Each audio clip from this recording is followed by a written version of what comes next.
resúmenes, yo les había comentado en la primera sesión de nuestro curso, van a, como producto final de historia de la asignatura, ¿verdad? Historia y teoría de la arquitectura 3, ustedes van a presentar, van físicamente, en físico, un libro de antología de los textos más importantes del periodo, de los periodos que hemos estudiado o los que vamos a estudiar en este semestre, que en este caso va a recoger los periodos desde el siglo XVIII hasta la actualidad, de hecho, el siglo XXI.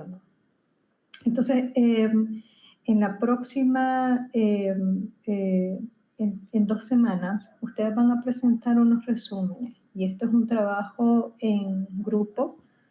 El libro como tal o la antología ustedes la van a presentar en grupo y máximo de grupos, de integrantes, perdón, tendrían que ser 3. Ya 3, de hecho hay un grupo que me va a quedar de 4. Puede ser un grupo de 4 y el resto de 3 integrantes.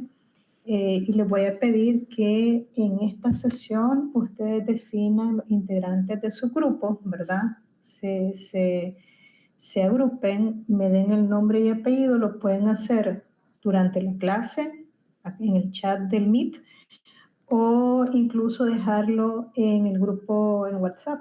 Así yo voy a formar los grupos en la plataforma. ¿Alguna duda al respecto? Igual lo voy a explicar, esa tarea la voy a explicar, ¿no? De qué se trata, cómo deberían de presentarlo. Con estos primeros resúmenes, ustedes van a presentar un borrador, un borrador con el diseño de este libro, ¿ya? Entonces, ¿cuáles son las 3 primeras lecturas, los 3 primeros resúmenes que van a integrar esta antología de textos seminales, ¿verdad? Sería el de Marc Lorger, ¿no? El ensayo sobre la arquitectura, el ensayo sobre el arte de la arquitectura de Boulez y las lecciones precisas de arquitectura de Durand, ¿no? Que vimos en la sesión pasada, ¿no? Y habíamos hablado que ya Durand pertenece al grupo de tratadistas, ¿no? De la edad contemporánea, ya de la edad contemporánea que inicia en el siglo XIX. ¿Qué nos importa, qué me importa de Durand repasar? Es precisamente lo que discutíamos sobre su teoría, que si bien Durand fue un estudiante, ¿no? De Boulez, se aleja de su maestro, ¿verdad? Tiene muchas influencias, pero se aleja en su maestro en cuanto que él presenta o propone una arquitectura con un sentido muchísimo más pragmático. Esto es lo importante del método que desarrolla Durand. Su aproximación a la arquitectura es muchísimo más pragmático y el principio de la arquitectura para Durand es la conveniencia económica. Aquí les voy a pedir que hagan sus anotaciones o que las incluyan en sus anotaciones.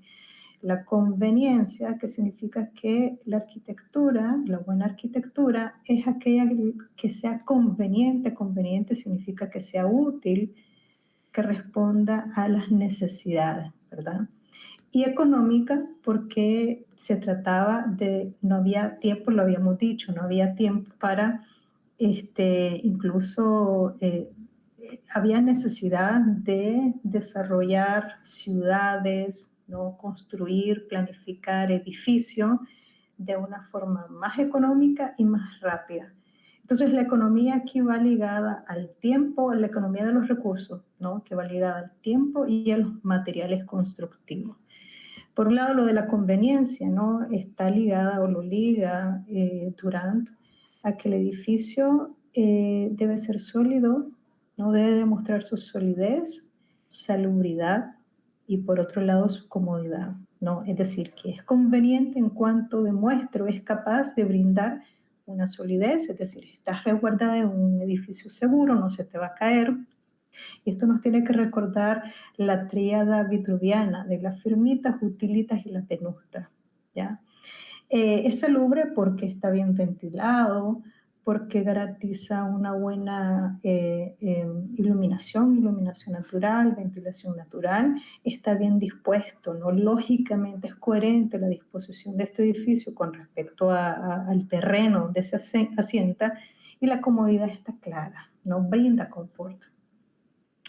Y muy importante la economía, que la está ligando a la forma del edificio. Y esta forma para Durant, las formas básicas del edificio van a ser el cuadrado y van a ser todas estas formas geométricas con ángulo recto. Porque él va a decir, estas son las formas más económicas. Entonces, para que sea económica la arquitectura, tiene que regirse bajo principios de simetría, y lo habíamos visto, ¿no? Lo habíamos visto en sus plantillas. Simetría, hay un principio de regularidad que está basado en un módulo, en las repeticiones, casi que al infinito. Pero él habla también de la simplicidad, que lo podemos ver en cómo está mostrando los órdenes clásicos, lo que queda, ¿no?, de los órdenes clásicos. Y esto lo decía en la clase pasada, es muy importante, e vimos la comparación con otros tratadistas, ¿no?, que le antecedieron, como Perrault y Vignola, ¿no?, del siglo XVI, del siglo XVII y del siglo XVI respectivamente, ¿verdad? En que ya para Durant, ya esta concepción que se tenía de los órdenes clásicos, que estaban basadas en proporciones basadas en el cuerpo humano, él las rechaza totalmente, ¿no? Todo esto viene de una tradición vitruviana, ¿no? Que los órdenes clásicos están basados en proporciones fijas, exactas, que se asemejan a las de del cuerpo del hombre, pues. Entonces, que tiene una aproximación muy teológica, casi que es como un axioma, un dogma teológico, ¿no? Está asumiendo como un cuerpo divino los órdenes clásicos. Y aquí Durant no, los rechaza tal cuestión, ¿verdad? Y lo que hace es, primero, liberar, ¿no?, de medidas y de proporciones fijas estos órdenes clásicos, y los despoja también de sus decoraciones, ¿no?, del aparato ornamental o decorativo de los órdenes clásicos, con los que uno fácilmente los puede reconocer o los puede diferenciar unos de otros. A Durant le importa muy poco esta parte. Lo que quiere crear es un sistema muy abstracto, fíjense bien cómo lo estaba presentando, es muy abstracto, en el cual las medidas pueden variar, depende del edificio, ¿no? Entonces, esto es bastante interesante, importante. Discutimos también la composición general, el método que está proponiendo con base en una retícula, y aquí quiero hacer énfasis que de la retícula lo importante, o una parte esencial también, son los ejes, que ustedes los aplican, yo los aplico, todos los aplicamos diariamente cuando nos proponemos diseñar. En el proceso de diseño los ejes son esenciales, y luego que inician desde una retícula, y estos ejes después se convierten en paredes, se convierten en columnas, etcétera, ¿no? Y aquí el método lo que está proponiendo, que es lo que de hecho utilizamos en nuestros tiempos contemporáneos, es que tanto en planta como en elevaciones, la arquitectura puede producir infinitas combinaciones. ¿Y qué es lo que va a estar combinando? Elementos, ¿no? Los elementos básicos, que Durant menciona 4 elementos, que son las columnas, las paredes, la estructura del techo y las bóvedas. Son como que los elementos básicos de una arquitectura, e incluso la combinación de elementos pueden hacer partes de la arquitectura. Entonces, estos elementos combinados producen diferentes formas, aquí lo estamos viendo. Él está mostrando, ¿no?, las infinitas posibilidades, ¿ya?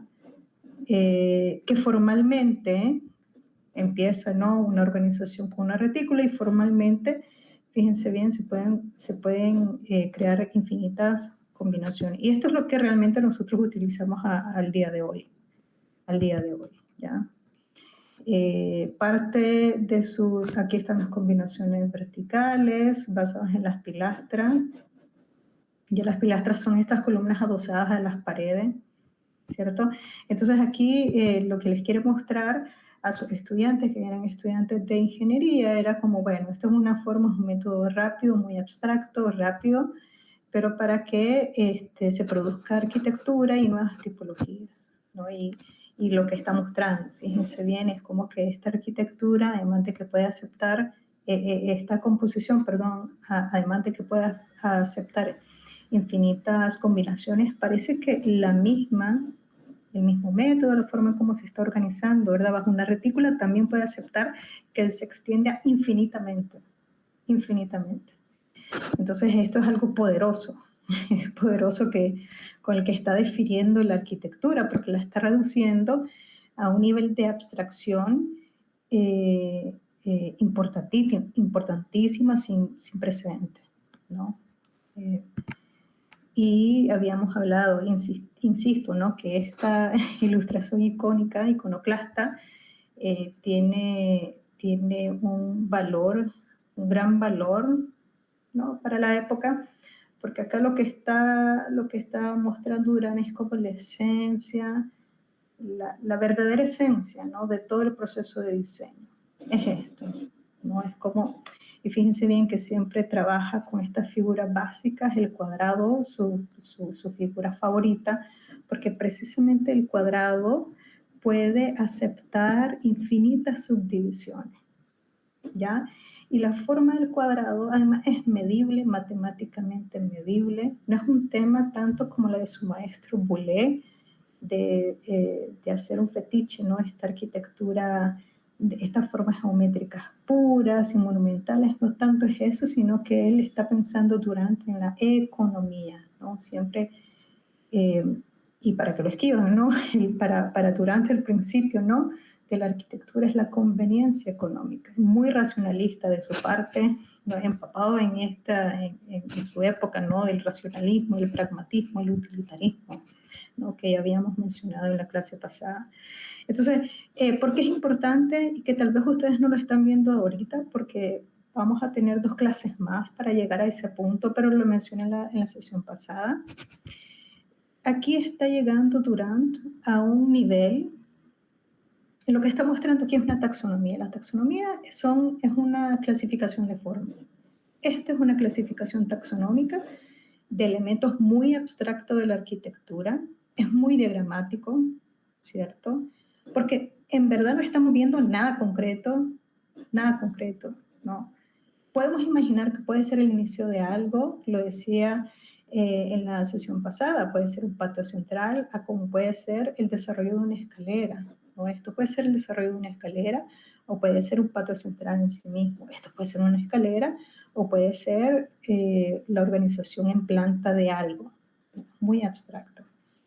Pero lo que aquí está presentando es un principio de estandarización de elementos de la arquitectura, que en años posteriores o en décadas, no años, pero sí en décadas posteriores, permitió la estandarización de elementos prefabricados, ¿no? Y lo vimos con el diseño y el proyecto de Joseph Paxton del Palacio de Cristal, ¿no? Porque cuando Durant desarrolla esta taxonomía de forma abstracta de estos elementos en que que pueden conformar la arquitectura, no está pensando, no está visualizando, no lo llegó a visualizar como elementos prefabricados que se pueden, valga la redundancia, fabricar en masa, estandarizados. No lo visualizó, pero sí esto permitió alcanzar ese siguiente paso. Y lo decía, ¿no? Veamos los elementos estandarizados proporcionados por el Neufert, que está estandarizando bajo criterios de ergonomía, antropometría, está estandarizando circulaciones, anchos de escalera, anchos de pasillos, alturas de ventanas, alturas de puertas, dependiendo de la tipología, ¿verdad?, donde se va a aplicar. Entonces, esto lo tendríamos que ver con ojos de gran novedad para su época, insisto. Ahora, ¿qué es lo que ustedes van a hacer? Quería explicar esta parte porque reunidos en grupo ustedes van a hacer 3 lecturas. Van a hacer resumen, perdón. Van a hacer lecturas de estos 3 tratados que revisamos en estas primeras 4 sesiones. Y van a presentar un libro. Y en esta parte me pueden hacer preguntas, ¿verdad? Sobre cómo presentar este libro. Yo voy a mostrar ejemplos de, incluso se los dejé en la plataforma de libros que han entregado mis alumnos en el pasado, ¿sí? Creo que alguien puede ver. Y vale, no sí, sé profe, quería preguntar si es obligatorio que estos grupos sean igual los que van a presentar de diseño. No. Más bien ustedes tienen que ver su conveniencia. No es necesario, lo que tendríamos es que buscar el espacio, cómo se presenta. Por ejemplo, si los integrantes de tu grupo, 2 están en un taller y vos estás en otro, y cómo hacemos para presentarlo en una misma sesión, pues ahí tendríamos que organizarnos, pero sí me gustaría que, como les digo, se presente, se califique, quizás, ¿cómo se va a calificar? Cuando digo que se califique, se someta a un jurado. Puede ser, yo lo pienso, lo más fácil es que se presente al mismo tiempo, en la misma sesión en que ustedes presentan su proyecto final de taller, y el mismo equipo jurado que va a calificar el taller puede apoyarnos para calificar el libro y que se mencione un ganador. Entonces, si no resulta, tenemos que ver honestamente cómo, porque sí me gustaría que también sea abierto, que ustedes se agrupen de acuerdo a su conveniencia. Ya ustedes se conocen, ya han trabajado en equipo, en otras tareas, en otros cursos anteriormente, entonces ustedes ya se conocen, ya tienen sus equipos seguros. Entonces no es necesario que esté en la misma clase de taller. Ahí sí habría que ver cómo nos organizamos para que todos presenten y estén en ese concurso. Voy entonces, si otros tienen preguntas, me avisan. Entonces, aquí lo que les voy a dar es como ejemplo cómo organizar el booklet. Yo le llamo booklet, es una antología. La verdad es que no es un libro, le digo libro, pero realmente no es un libro, es un booklet, es un librito, ¿ya? Donde van a recopilar 9 textos básicos, ¿no?, de los que vamos a ver en cada una de las unidades. Ya llevamos 3. Entonces, este es un texto base que de hecho se los voy a dejar porque a partir de esta ya a inicio del siglo XX lo vamos a utilizar como referencia de las lecturas y de los contenidos que vamos a ver. Pero el motivo que se los muestre es un ejemplo. Entonces ustedes van a traer una portada donde va a aparecer el título, por supuesto tiene otras características. Sí les voy a pedir una tabla de contenidos, y cuando lo diagramar significa organizar. Diagramar es organizar texto e imagen, ¿no? La diagramación es en una hoja, en tu Canvas, cómo estás organizando textos con las imágenes y con los márgenes. Lo que les voy a pedir, yo les decía, me gustaría que lo hicieran en InDesign porque es muy fácil trabajar las páginas maestras, los márgenes, el texto como columnas, texto e imagen como columna, y ustedes incluso pueden hacer tutoriales y es fácil, honestamente es bastante fácil. Yo con otros grupos de estudiantes les he dicho incluso que si que si entregan el PDF, porque siempre los pido las entregas en PDF, pueden entregar en InDesign también para yo ver que lo están haciendo en InDesign y le doy puntos extras. No es como para motivarlo, no para motivarlos, no los voy a obligar, pero sí me gustaría que lo hicieran en InDesign, que es muchísimo más como que fácil y limpio, ¿no? Entonces, ustedes van a hacer una tabla de contenidos. Claro, por supuesto que esta tabla de contenidos se va, apenas ustedes van a tener 3 lecturas al inicio, y esto tiene que verse como un primer borrador, el cual yo les voy a corregir incluso las recomendaciones, sugerencias. Bueno, aquí agranda los márgenes, no te conviene, me voy a tomar, y es bueno que lo haga virtual porque tengo aquí la información en compu, me voy a tomar ese tiempo pues para mostrarles. Van a trabajar una tabla de contenidos, siempre va a haber una introducción. La introducción es como obvio, ¿no? Son los primeros 2